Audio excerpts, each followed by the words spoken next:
শায়েখ আপনি এবং ইয়াহিয়া তাকি হুজুর সহ অনেক আলেম এক সময় বলেছিলেন যে বিধর্মীদের উৎসবে শুভেচ্ছা জানানো হারাম।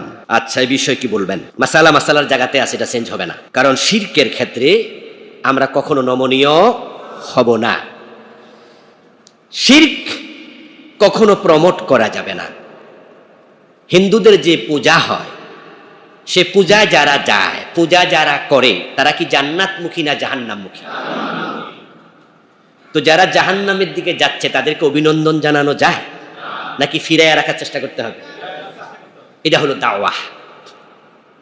এই জন্য আমরা যারা নেতৃত্বে আছি, আমরা যারা দেশ চালাই, তাদের দায়িত্ব হচ্ছে ওদেরকে দাওয়াত দেয়া, দ্বীনের পক্ষে ডাকা। তারা যদি দাওয়াত শোনে আলহামদুলিল্লাহ, তাদেরকে বুঝানো যে মূর্তি পূজা করে কোনো লাভ নাই, এ মাটির মূর্তির কাছে নয়, বরং মাটির মালিকের কাছে মাথা নত করো। এ দাওয়াত তারা যদি না শোনে, মূর্তি পূজা করে, এটা তাদের দায়িত্ব। তখন রাষ্ট্রের দায়িত্ব হলো তাদেরকে নিরাপত্তা দিতে হবে। রাষ্ট্র হিন্দুদের দুর্গা পূজা করার জন্য তাদের মন্দিরগুলোতে র্যাব দেবে, পুলিশ দেবে, বিজিবি দেবে, প্রয়োজন যদি মনে করে সেনাবাহিনী দেবে। নিরাপত্তা দেওয়ার দায়িত্ব কার? রাষ্ট্রের, সরকার।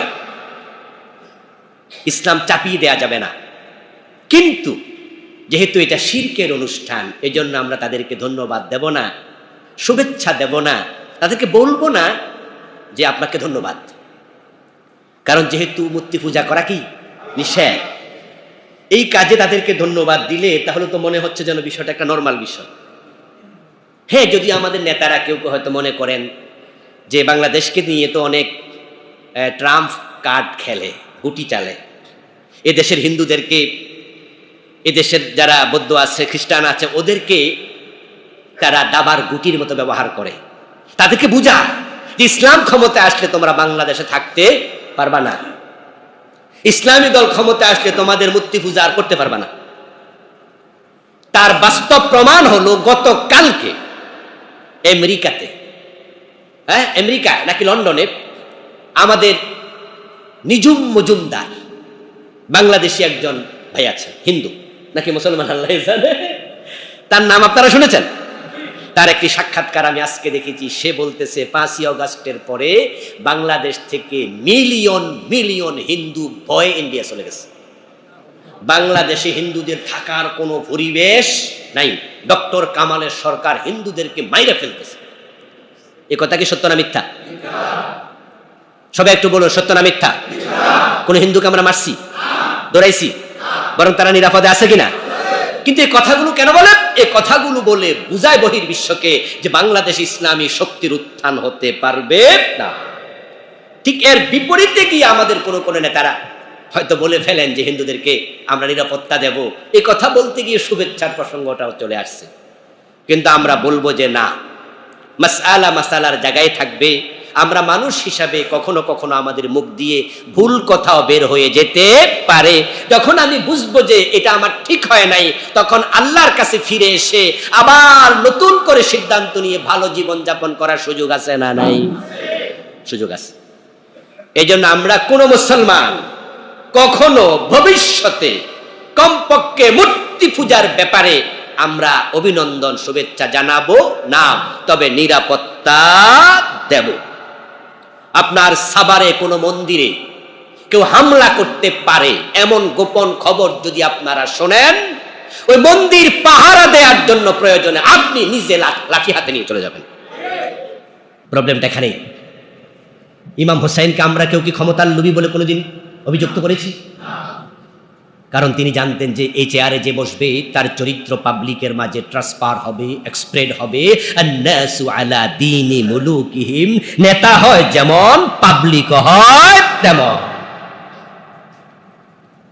গাড়ির ড্রাইভিং সিটে যে বসে সে যদি মদ্যপ হয়, মদখোর হয়, তাহলে বড় সাবধান, সে গাড়িতে উঠো না। 100 জন হাজি সাহেব গাড়িতে উঠছে, 50 জন তাসবিহওয়ালা জিকিরওয়ালা গাড়িতে উঠছে, সবাই জিকির করছে, সুবহানাল্লাহ, আলহামদুলিল্লাহ, কোরআন তেলাওয়াত করছে, কিন্তু ড্রাইভার মদ খায়া মাতলামি করতে করতে গাড়ি খালে ফালাইয়া দিছে। এখন গাড়ি যদি খালে যায়, কোরআন তেলাওয়াত করতে করতে সবাই খালে যাওয়া লাগবে।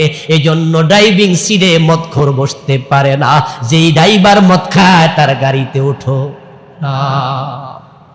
ইমাম হুসাইনের মাসালা শুধু এটাই ছিল, সূত্র এটাই, তুমি মদখোর, তুমি নামাজ কাজা করো, এই চেয়ার তোমায় না। যা হওয়া তাই হলো, কারবালার শাহাদাত।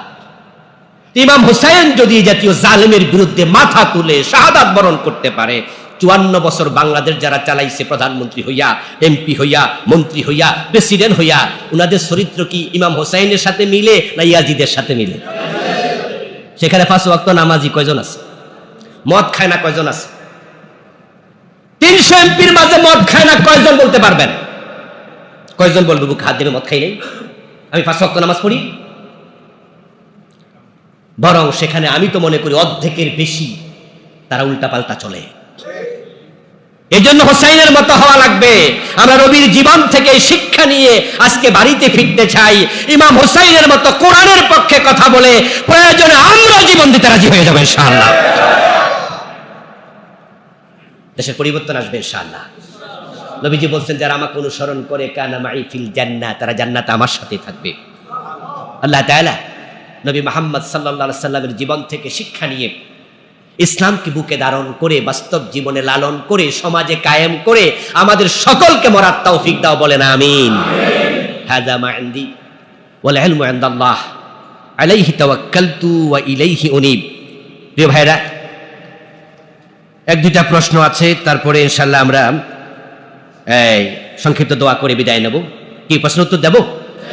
তাহলে উঠবেন না প্লিজ। শায়েখ আপনি এবং ইয়াহিয়া তাকি হুজুর সহ অনেক আলেম এক সময় বলেছিলেন যে বিধর্মীদের উৎসবে শুভেচ্ছা জানানো হারাম। আচ্ছা, এই বিষয়ে কি বলবেন? মাসালার জায়গাতে আছে, এটা চেঞ্জ হবে না। কারণ শিরকের ক্ষেত্রে আমরা কখনো নমনীয় হব না। শিরক কখনো প্রমোট করা যাবে না। হিন্দুদের যে পূজা হয়, সে পূজা যারা যায়, পূজা যারা করে, তারা কি জান্নাতমুখী না জাহান্নামমুখী? তো যারা জাহান্নামের দিকে যাচ্ছে তাদেরকে অভিনন্দন জানানো যায় নাকি ফিরাইয়া রাখার চেষ্টা করতে হবে? এটা হলো দাওয়াহ।